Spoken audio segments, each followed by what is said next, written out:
En función de las presentes circunstancias y el cierre de muchas instituciones, Bio-Neurovida, la terapia complementaria basada en neurociencia y medicina ancestral, decidió convertir las conferencias libres y gratuitas que íbamos a dar en el mes de marzo en audioconferencias que te vamos a reenviar más o menos cada 2 días.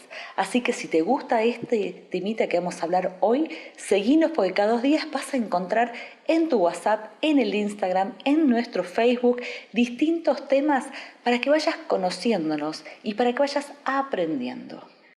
Hablar de la depresión, ese cambio tan drástico en la vida, para este medio como quien dice, internamente se arma.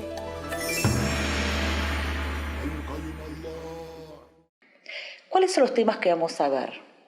Bio-Neurovida se dedica especialmente a crear terapias complementarias basadas en neurociencia y medicina ancestral. Por lo tanto, vamos a hablar de quiénes somos, cómo aprendemos, por qué nos enfermamos, por qué a veces nos pasa lo que nos pasa, por qué no podemos cambiar. Entonces, vamos a empezar por lo básico, ya que este es el primer audio que te regalamos en Bio-Neurovida. ¿Qué es necesario saber para crear una terapia complementaria basada en neurociencia y medicina ancestral? Lo primero que tenemos que aprender es quiénes somos, cómo estamos formados. Los humanos somos complejos. En primer término, estamos formados y creados por miles de millones de años de evolución. Por lo tanto, la mayor parte de lo que somos, nuestros programas de funcionamiento, la forma en que aprendemos, respondemos al mundo o nos enfermamos, está programada de antemano. Nosotros nacemos con nuestros genes, con nuestro sistema, para funcionar de una manera y no de otra. Esto es importante de saber, porque a la hora de crear intervenciones, nosotros no podemos crear una intervención para un cambio sin saber cómo funcionamos y sin saber con qué estamos tratando. Otro tema muy importante es la influencia que tiene nuestro pasado inmediato, es decir, el transgeneracional. Gran parte de nuestra personalidad es genética, ¿sí? No estamos descartando lo que aprendemos en este mundo, nuestros aprendizajes, pero tenemos que saber que nosotros venimos predispuestos a este mundo. Las personas que tienen la experiencia de estar con gemelos o con trillizos que son idénticos y básicamente son clones uno del otro, se dan cuenta cómo sus personalidades son distintas, porque adentro la química de sus genes, a pesar de su similitud, es distinta. ¿Sí? Y si ustedes quieren creer en vidas pasadas, en otras cosas, súmenle además eso, ¿sí? Agréguenlo a este tema. Entonces, venimos con una historia previa. Esta historia a veces nos habla de las enfermedades que vamos a tener, sobre las personalidades que tenemos, sobre ciertas tendencias. ¿Por qué tenemos que saber esto? Porque cuando queremos intervenir en nosotros, uno de los primeros pasos es la medicina preventiva. Si yo vengo de una familia donde todos fueron depresivos o con tendencias suicidas, yo tengo que pensar en mí que es muy probable que mis sistemas adaptativos y defensivos estén cerca de la depresión. No significa que necesariamente voy a ser un depresivo, pero si yo tengo las herramientas para detectar esos síntomas con tiempo, sin entrar en miedo, sin entrar en persecuciones, simplemente conocer, saber para estar sanos, saber para estar empoderados sobre nuestra vida, esa sabiduría sana que debemos tener. Si yo conozco síntomas, si yo conozco mis antecedentes y conozco las causas de por qué mi familia se deprimía o qué tipo de depresión tenía, yo puedo trabajar permanentemente en mí, amorosamente, una nueva gestión de mi ser, una deconstrucción de aquello que traigo y utilizarlo para construir algo nuevo y convertirme en un resiliente, es decir, en un sobreviviente. Y no sobreviviente desde un lugar negativo, sino sobreviviente desde ese lugar positivo.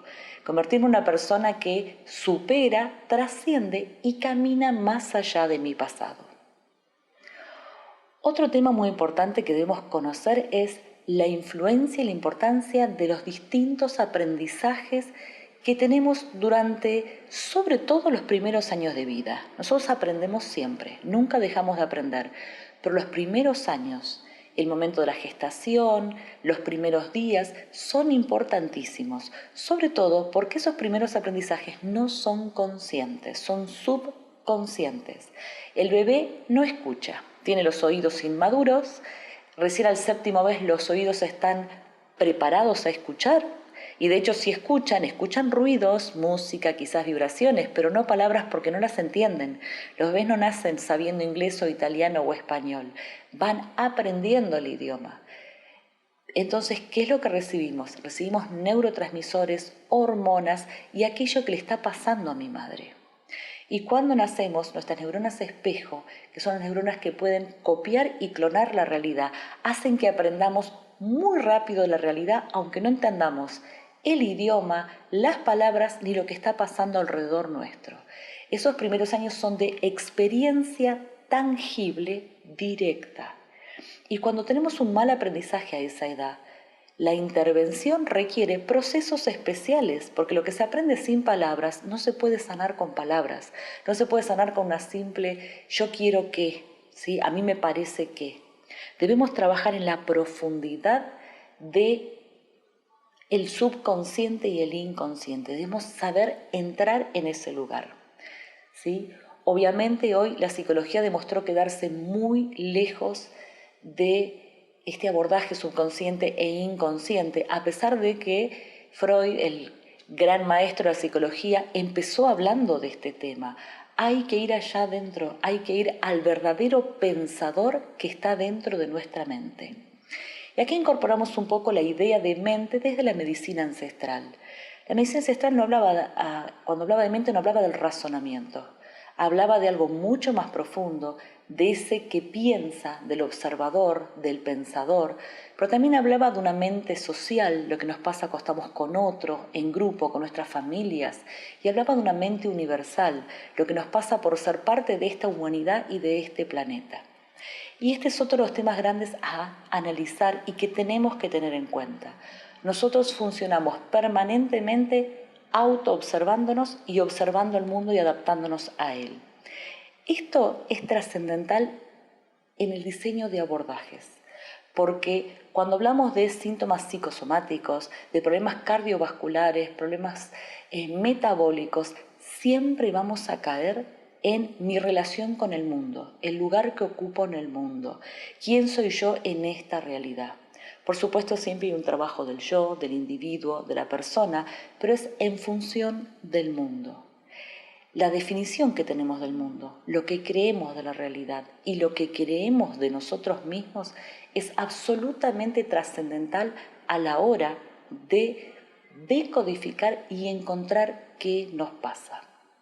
Y esta palabra decodificación nosotros la vamos a usar muchísimo, pero no en el sentido que se está usando, que es como un diccionario en donde una enfermedad tiene un resultado, y esta idea simplista, que es muy antigua, ¿sí? Ya es muy vieja y que agradecemos a las primeras personas que intentaron simplificar la enfermedad en frases o asociarlo a emociones y asociarlos a ideas, porque fueron maravillosos los que empezaron a pensar así para unir la mente, las emociones con el cuerpo, con el metabolismo. Pero hoy en día sabemos que cada síntoma puede tener 10 o 20 causas distintas y que no es tan sencillo encontrar las claves y los códigos de nuestro comportamiento o nuestras enfermedades. ¿Sí? Durante nuestro seminario, cada clase, cada una de las temáticas se va a trabajar desde este lugar, desde el lugar de decodificar, que es cómo pensar el síntoma, cómo pensarnos para poder analizar las claves, analizar los códigos, encontrar ese tejido, ese telar, esa trama que hace que nosotros seamos quienes somos o tengamos el síntoma que tenemos. Y siguiendo con el tema que nos traía, que es qué necesitamos saber para crear una terapia complementaria. Ya hablamos de los aprendizajes. Ahora el otro gran punto es ¿por qué los síntomas? ¿Por qué nos enfermamos? Y acá es donde obviamente hay un punto importante externo que son las influencias de afuera. Si yo como veneno, me enveneno. Y si yo estoy al lado de una central nuclear que me da radiación, obviamente que me voy a enfermar. Y sin despreciar estas estos factores externos que deben ser cuidados siempre. En Bioneurovida los tenemos en cuenta, pero nuestra temática especial, ¿sí? Dejamos eso a los nutricionistas, la parte de alimentos, la parte de las toxinas, y nos dedicamos especialmente a ver cómo funcionan nuestros sistemas de adaptación y nuestros sistemas de supervivencia. Uno de los sistemas muy claves, y que vamos a hablar en otra de las charlas, pero que a mí me gusta usarlo porque es muy fácil de comprender, es el sistema del estrés. El estrés es un programa, podemos decirle un sistema, un mecanismo interno que nos permite responderle a la realidad en forma rápida y concreta. Yo tengo que correr el colectivo o el tren porque estoy a punto de perderlo, y para correr el tren yo armo toda una serie de, mejor dicho, acciono, no armo, están armados, acciono una serie de mecanismos internos que me permiten correr y llegar a tiempo. Por ejemplo, este mecanismo lleva la sangre a mis piernas, a los músculos, al corazón y a los pulmones para que pueda latir rápido, para poder respirar rápido y llegar a ese lugar. Cuando lo logro, simplemente este mecanismo vuelve a su normotonía. Normotonía es una que habla del tono normal interno que todos debemos tener. Y simplemente estamos como siempre. Ahora imagínense que estamos corriendo todo el tiempo, que nunca paramos de sentir esa sensación de que pierdo, no estoy a la altura, no llego llego tarde, voy a ser el único que no lo logra o la única que no llega. Y entonces ahí tenemos estrés crónico. Este es un simple ejemplo de uno de los tantos sistemas adaptativos y defensivos que tenemos, que es el estrés, no es el único que tenemos, pero es uno de los más importantes porque abarca todo el sistema nervioso, abarca el sistema linfático, abarca el sistema locomotor, abarca tantas cosas. Entonces está metido en tantos lugares que es importantísimo. En nuestro seminario le damos 3 módulos completos relacionados a lo cardiovascular, a lo metabólico y al aprendizaje, sobre todo esto de la memoria, de poder aprender, de no aprender, de perder memoria, de sentirnos bloqueados, ¿sí? El estrés es uno de los mecanismos que fácilmente se puede desequilibrar si se convierte en crónico, si lo gestionamos mal. Y de esta manera, con este ejemplo, vamos a introducir esta idea, la idea de que descartando los alimentos e intoxicaciones, ¿sí? O sea, eso lo damos como válido sin duda alguna. Obviamente algunos somos más y otros menos susceptibles a contaminarnos o envenenarnos porque tenemos más defensas o resistencia. Eso lo damos por sentado y comprendido. Vamos a hablar de que nuestros síntomas y enfermedades no son otra cosa que sistemas naturales. Es decir, vienen de fábrica, están en nuestro inconsciente, en nuestros genes, en nuestra biología, que están diseñados para adaptarnos, como esta situación de correr, para llegar a nuestro vehículo o a nuestro tren, para sobrevivir, para defendernos, para lograr distintas circunstancias y que por alguna razón, a veces real, como una sequía, como una epidemia, como una enfermedad, ¿sí? A veces son reales, pero muchas veces son imaginarios, es decir, son construcciones mentales en donde yo creo que estoy en peligro, yo creo que no estoy a la altura, yo creo que no merezco, y así es como enciendo, activo, acciono estos sistemas defensivos o adaptativos y resulta que termino con estrés crónico o, no quiero nombrar ahora muchos sistemas defensivos para no marearlos, pero hay muchos extremos como el que produce cáncer, hay otros como el que produce bipolaridad, neurosis, psicosis, ELA, Parkinson. Son todas respuestas extremas de distintos sistemas internos que no están destinados a funcionar de esa manera, están destinados a accionar, defendernos y parar. El problema es que como son extremos, algunos, como estos que nombramos, están destinados a vencer o morir, y a veces morimos. Pero, ¿y si pudiéramos parar el detonante? ¿Y si pudiéramos reprogramar esa creencia, ese pensamiento o esa forma de pensar que hace que vivamos las catástrofes como tal? Porque por supuesto que lo que tenemos que aprender es que la realidad puede ser difícil, puede ser peligrosa. La realidad nos puede traer muchas circunstancias tristes, pero todos también conocemos a personas que frente a una circunstancia no lo logran y otros que viven muchas situaciones muy difíciles, de pérdidas, de tremendas enfermedades y siempre lo logran. Y tiene que ver con que tienen sus sistemas programados, organizados para poder defenderse del mundo. Y ahora vamos a hablar de algo importante. Hicimos un micro resumen de qué hay que saber para poder entender una terapia complementaria. ¿A qué nos vamos a dedicar? Pero ¿saben qué es lo importante? Además, para tener una terapia, son los sistemas de diagnóstico. Uno de los grandes problemas que tenemos es que lo que se ve muchas veces no es lo que es. ¿Sí? Les voy a dar un ejemplo simple. Muchas mujeres vienen a vernos a las consultas porque tienen esterilidad sin razón aparente. Es decir, hacen análisis, tienen algún desequilibrio pequeño hormonal, pero nada importante, simplemente no pasa, no tienen a ese hijo que quieren tener. Y cuando nosotros analizamos sus vidas, muchas veces, no siempre, este es un ejemplo, ¿sí?, de las muchas probabilidades de esterilidad, porque como dijimos antes, un síntoma puede tener 10, 20, a veces 30 causas distintas que produce el mismo síntoma. Este síntoma de esterilidad se debe a que están en estrés crónico, hace años. Porque resulta que nosotros estamos programados internamente para derivar, así como cuando les conté hace un ratito que si yo corro, derivo todos los recursos a los músculos, ¿sí?, derivo los recursos al corazón y después normalizo. Cuando nosotros derivamos los recursos para poder correr, para poder responder a circunstancias extremas, esos recursos caminan por dentro de nuestro cuerpo. Y la pregunta sería, si yo estoy en estrés crónico extremo, como si nunca parara de correr, como en el caso de una abogada que trabaja muchas horas, de una cirujana que está muchas horas parada frente a un quirófano, una persona que, no sé, quizás es chofer de colectivo y está muchas horas lidiando con el tránsito. Esos recursos, ¿de dónde salen?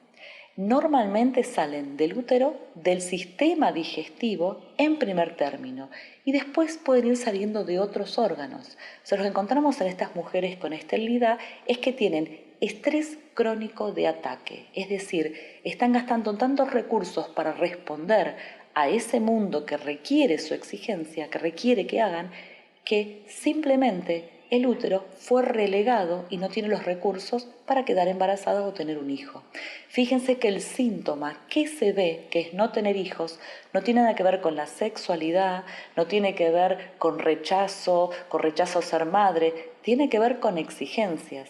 Porque nuestro sistema es muy astuto. Si yo estoy tan exigida, si yo estoy gastando todos los recursos, no es momento de que mi cuerpo pueda cargar un crío, ¿sí? Porque los está gastando en otra parte. Entonces, el sistema de diagnóstico es muy importante a la hora de enfrentarnos a entender. Entonces, debemos aprender más de uno. Uno no alcanza. En Bioneurobiología utilizamos varios. Utilizamos el test muscular, que es bastante conocido, que es una respuesta neuromuscular. El test de balancing, que es otro sistema de respuesta neuromuscular, pero que nos permite conectarnos directamente con el subconsciente y las memorias. Tenemos otro llamado test de inducción al subconsciente, que vamos saltando a través de los recuerdos dentro de nuestro subconsciente y aprendemos uno o dos más y obviamente la observación. Si uno tiene la teoría, la base, las explicaciones sobre muchísimos de los temas, al poco tiempo de aprender a observar a las personas, vamos a empezar a darnos cuenta de qué se trata. En el caso de esterilidad, una de las primeras preguntas es ¿de qué trabajas? ¿Cuántas horas? ¿Cuánto nivel de exigencia? ¿Cómo es tu equipo de trabajo? ¿Son mujeres? ¿Son hombres? ¿Te sentís contenida? ¿No contenida? ¿Qué es lo que pasa ahí? Y no hace falta mucho más para darte cuenta que ahí hay estrés crónico. Entonces, a veces, a simple vista, sabiendo lo que buscamos, se logra. Y la tercera gran herramienta, ¿sí? Esta tercera gran herramienta es la tecnología. No es lo mismo trabajar con alguien que tiene un aprendizaje tóxico infantil, con alguien que tiene conductas repetitivas, con alguien, como este caso, que tiene esterilidad por mala gestión del estrés, con alguien que tiene un cáncer o con alguien que simplemente está deprimido o siente que no hay futuro. Cada persona necesita ser diagnosticada correctamente y además ser abordada con una técnica distinta. No es una técnica para todo. Y hay algo que es importante. Saber por qué me enfermo es solo el primer paso, ¿sí? Esta autoconciencia de por qué me enfermé es un gran paso, pero eso no sana. De hecho, muchas personas saben cómo y cuándo empezaron sus síntomas y no por eso se sanan. De hecho, incluso sabiendo cómo y cuándo, sabiendo lo que pasa, el trabajo de reprogramación y de desprogramación puede llevar bastante tiempo, porque nuestra mente es un gran laberinto que va conectando redes neuronales con otras redes neuronales, va conectando situaciones asociadas a otras situaciones y no siempre es muy coherente, así es como terminamos alérgicos a una manzana o alérgicos a una frutilla o con miedo a circunstancias que no entendemos por qué, o terminamos peleándonos todos los días con la pareja cuando lo único que queremos es llevarnos bien. Nuestras asociaciones mentales y la forma en que los recuerdos se asocian a los sistemas defensivos, a los sistemas de trauma, es compleja y requiere un aprendizaje. Tampoco es tan difícil. Una vez que uno empieza a entender la dinámica, es como aprender a cocinar. Cuando uno no sabe ni cómo prender la hornalla. Cuando empieza a entender la dinámica, todo se convierte en algo fácil de manejar y enseguida nos volvemos en expertos en esa materia. Hoy vamos a terminar acá nuestra pequeña microconferencia. Si quieren saber más de nosotros, entren a www.bioneurovida.com.ar. Ahí hay varios años de programas de radio, está nuestro canal de YouTube, van a tener algunas notas y si no, síganos por estos medios porque vamos a seguir subiendo estas microconferencias para ustedes.